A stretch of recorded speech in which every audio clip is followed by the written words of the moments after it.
Hello everyone, मैं मिथुन सिंह स्वागत करता हूं आप सभी का। आशा करता हूं आप सभी बहुत अच्छे होंगे।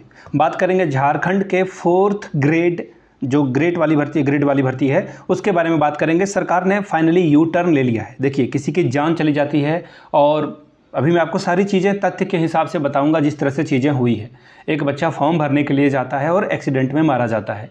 सरकार को चाहिए कि उसको जो है ना कंपनसेट करे, 10-20 लाख रुपए दे, क्योंकि वो घर का जो है वो अपकमिंग अर्निंग मेंबर था। अब मेरी बात से कितने सहमत होगे नहीं होगे मुझे नहीं आइडिया है, लेकिन मैं अपने स्तर से यही कहना चाहता हूँ कि एक बच्चा फॉर्म भरने के लिए जा रहा था इसी 4th चपरासी वाले भर्ती के लिए, और रास्ते में जाते समय उसकी फॉर्म भर के वापस आ रहा होता या जा रहा होता, उस समय उसकी मृत्यु हो जाती है एक्सीडेंट में के चपेट में आने की वजह से। तो सरकार को थोड़ा सा सेंसिटिव होकर के उसके घर वाले को कम से कम कुछ जो है, देखिए पैसे से कुछ होता नहीं है। आप पुराने व्यक्ति जो मर गए हैं उसको जीवित नहीं कर सकते हो, लेकिन व्यक्ति के मरने के तुरंत बाद भोज का आयोजन किया जाता है, उसमें लाखों रुपए खर्च हो जाते हैं, फिर जो है सहारा जो है छिन जाता है। तो ऐसे में पैसे देने से कम जो बूढ़े माँ बाप होंगे उनको जो है थोड़ी बहुत फ़ायदा तो नहीं कहूँगा, लेकिन सहारा ज़रूर बन जाएगा। आप अगर मेरे बात से सहमत हैं तो नीचे कमेंट करके यस लिखिएगा, अगर मेरी बात से असहमत हैं तो नो लिखिएगा। अभी मैं आपको दिखा देता हूँ सारी बातें। ये देखिए, इसी के बारे में मैं बात कर रहा था। 4th ग्रेड का फॉर्म भरकर लौट रहा था। जी हाँ, लौटते समय जो है ट्रक के चपेट में आने से पंकज कुमार की मृत्यु हो जाती है, और इनकी पहचान जो है लेस्लीगंज थाना के जो है परशुराम खाप के रहने वाले विनोद राम का जो है 28 वर्ष के थे। बताइए, अर्निंग मेंबर 28 साल का जो युवा होता है वो अपने घर वाले के लिए जो है एक बहुत बड़ा जो है उम्मीद होता है। तो फिलहाल इनकी मौत हो जाती है, और फिर देखिए पंकज की शादी भी हो चुकी है 2 साल पहले ही, और 8 महीने का एक मासूम बच्चा भी है। तो ऐसे में सरकार को अब भी जो है, अगर आप वीडियो देख रहे हैं और आपके कोई विधायक मंत्री से जो है ठीक ठाक पहचान है मंत्री जी से, तो प्लीज़ एक बार कहिएगा कि इस बच्चे का जो है थोड़ा भला हो जाए। ठीक है, अब देखिए यहाँ से आप देख पाएंगे जो 4th ग्रेड की भर्ती है ना, उस नियुक्ति प्रक्रिया को स्थगित करने के संबंध में, यानी कि इस भर्ती प्रक्रिया को क्या किया गया है, कैंसिल कर दिया गया है। अब बोलोगे कि सर यहाँ देखिए, यहाँ पर लिख भी दिया गया है कि पलामू में जो 500 से अधिक पद आए थे भर्ती के लिए, अब उसकी नियुक्ति परीक्षा जो है लिखित परीक्षा के आधार पर होगा। पहले क्या हो रहा था मैं आपको बता दूं,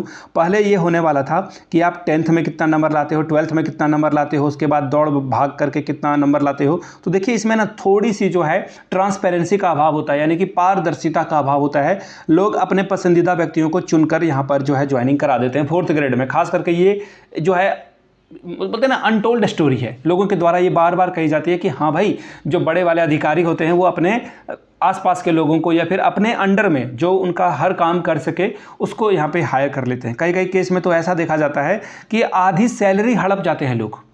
आपका तो ऐसे ही जॉब हो जाएगा, आप भले ही लायक हो, योग्य हो या नहीं हो, लेकिन आपकी आधी सैलरी ये जीवन भर हड़पते रहते हैं। ऐसे ऐसे केस मैंने अपने जीवन में देखे हुए हैं, आपने भी देखा होगा, समझा होगा। तो फिलहाल मैं आपको बता दूं अब जो होगा वो एग्ज़ाम कैसे होगा।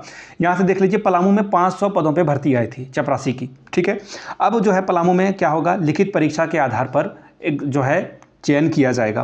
कैबिनेट की स्वीकृति के बाद जो है मुख्य सचिव अलका तिवारी ने इस संबंध में पलामू के उपायुक्त को निर्देश दिया है, और सर्वोच्च न्यायालय द्वारा पलामू में जो 4th वर्गीय नियुक्ति हो रही थी न्यायालय में, उसे रद्द कर दिया गया। साथ ही यह निर्देश दिया गया कि पुनः विज्ञापन प्रकाशित करके 6 महीने के अंदर अंदर इसे कंप्लीट कर लिया जाए। ठीक है, अब आगे देखिए, अभ्यर्थियों की मांग थी केवल नियुक्ति में जो है प्राप्त अंकों के आधार पर जो है इसका सिलेक्शन हो, ना कि जो 10th 12th ग्रेजुएशन में उन्होंने स्कोर किया है उसके हिसाब से। ठीक है, तो ये एक अच्छी पहल है सरकार की ओर से, और इसमें जो सबसे बड़ा योगदान है मैं वो मानना चाहूँगा कि राधा कृष्ण किशोर जी वित्त मंत्री हैं, उन्होंने जो है मुख्यमंत्री से बात कही और ये काम हो गया। उम्मीद करता हूँ कि आप भी अपनी बात को रखेंगे। झारखंड में जैसे जेटेट का आयोजन नहीं हो रहा है, दरोगा की भर्ती 6-7 महीने से रोज़ न्यूज़पेपर में आ जाती है कि कल आ जाएगा, परसों आ जाएगा, बट आ नहीं रही है। झारखंड में सहायक आचार्य की भर्ती लटकी पड़ी है। तो ऐसे में देखते हैं आगे क्या होता है, लेकिन फिलहाल ये न्यूज़ थी कि पलामू वाला जो फॉर्म जिन लोगों ने भर दिया था उनका कैंसिल हो जाएगा। हो सकता है कि अगले बार उनको फॉर्म भरने के लिए ना बोला जाए, लेकिन देखने वाली बात होगी क्या होता है नहीं होता है। फिलहाल इस भर्ती प्रक्रिया को रद्द कर दिया गया है, कोई भी नया आवेदन नहीं करेंगे। आप लोगों से इतनी उम्मीद रहेगी। यही एक न्यूज़ था। आगे कोई और भी अपडेट आएगी, definitely I will make another video for you. Video को यहाँ तक देखने के लिए आप सभी का बहुत बहुत शुक्रिया। Have a good day.